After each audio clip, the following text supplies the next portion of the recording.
तो चलिए एक बार फिर से चलते हैं मोहन के भूत की उस रहस्यमयी दुनिया में। पिछली बार मोहन के भूत ने हमें एक छोटा सा लेकिन बहुत जरूरी क्लू दिया था। आज हम उसी क्लू की गहराई में उतरेंगे। देखते हैं कि ये हमें कातिल के कितना पास ले जाता है। सोचिए जरा, एक पुल मतलब एक ब्रिज जो शहरों को, लोगों को जोड़ता है, वो भला किसी की मौत का हथियार कैसे बन सकता है? यही वो सवाल है जिसका जवाब अब राहुल को ढूंढना है। पूरी की पूरी इन्वेस्टिगेशन, सोचिए, सिर्फ एक भूत के, एक धुंधली सी याद पर टिकी हुई है। बस यही एक अकेला धागा है जिसे पकड़कर राहुल शायद अपने दोस्त के कातिल तक पहुंच सकता है। अच्छा, आगे बढ़ने से पहले एक छोटा सा रीकैप हो जाए कि अब तक हुआ क्या है। तो राहुल को पता चलता है कि उसके दोस्त मोहन की मौत कोई एक्सीडेंट नहीं बल्कि मर्डर था। मोहन का भूत एक टेडी बेयर के जरिए उससे कांटेक्ट करता है और सबसे जरूरी, वो उसे अपनी मौत से ठीक पहले की एक आखिरी याद बताता है जो इस केस का अब तक का इकलौता क्लू है।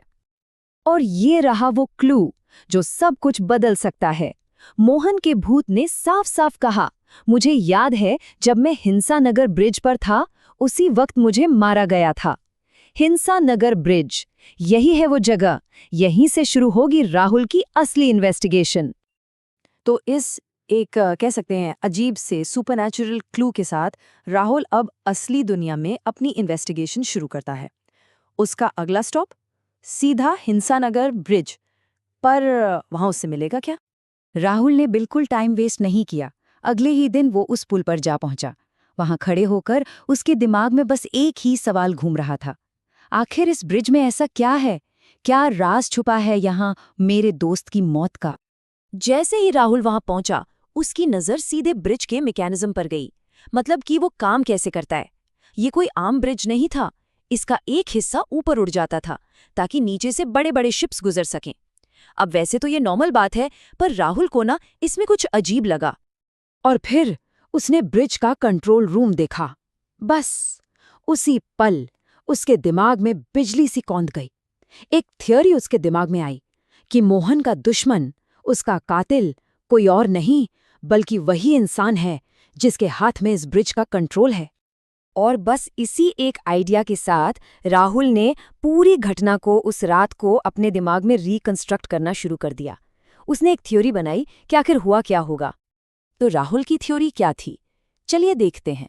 स्टेप 1, मोहन का दुश्मन जो ब्रिज को कंट्रोल कर रहा था, उसने मोहन की कार को ब्रिज की तरफ आते देखा।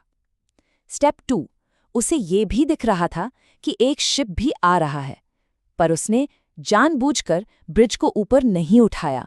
और स्टेप 3, मोहन की कार ब्रिज पर पहुंची और बूम, सीधे शिप से जा टकराई। मतलब ये एक्सीडेंट नहीं था, ये एक सोची समझी साजिश थी, एक मर्डर। और पता है क्या, राहुल की इस थ्योरी को और मजबूती मिली एक पुरानी खबर से। उसने कहीं सुना था कि कुछ महीने पहले बिल्कुल ऐसे ही एक ब्रिज पर एक कार और शिप की टक्कर हुई थी। अब ये सिर्फ एक ख्याल नहीं था, हो सकता है यही असलियत हो। तो अब राहुल के पास एक सॉलिड थ्योरी थी, लेकिन इसको कंफर्म कौन करेगा? उसे एक बार फिर मोहन के भूत से ही बात करनी थी, क्योंकि आखिर उसका शक सही है या गलत, ये तो सिर्फ मोहन ही बता सकता था। उसी रात मोहन का भूत फिर से सामने आया और राहुल ने उसे सब कुछ बता दिया, ब्रिज के बारे में, उसके कंट्रोलर के बारे में और अपनी इस पूरी एक्सीडेंट थियरी के बारे में। वो बस यही उम्मीद कर रहा था कि शायद ये सब सुनकर मोहन को कुछ याद आ जाए। लेकिन मोहन का जवाब थोड़ा अजीब था, हैरान करने वाला। उसने सिर्फ इतना कहा, ठीक है, मैं इस बारे में कुछ याद करने की कोशिश करूंगा। ना हाँ ना ना। इस जवाब ने तो राहुल को और भी उलझा दिया। और इसी एक बड़े सवाल के साथ हम आज की कहानी को यहाँ रोकते हैं। क्या मोहन की याददाश्त वापस आएगी? क्या राहुल की थ्योरी सच साबित होगी? या फिर उस ब्रिज का राज कुछ और ही है? जवाब वो तो हमें इस कहानी के अगले हिस्से में ही मिलेगा।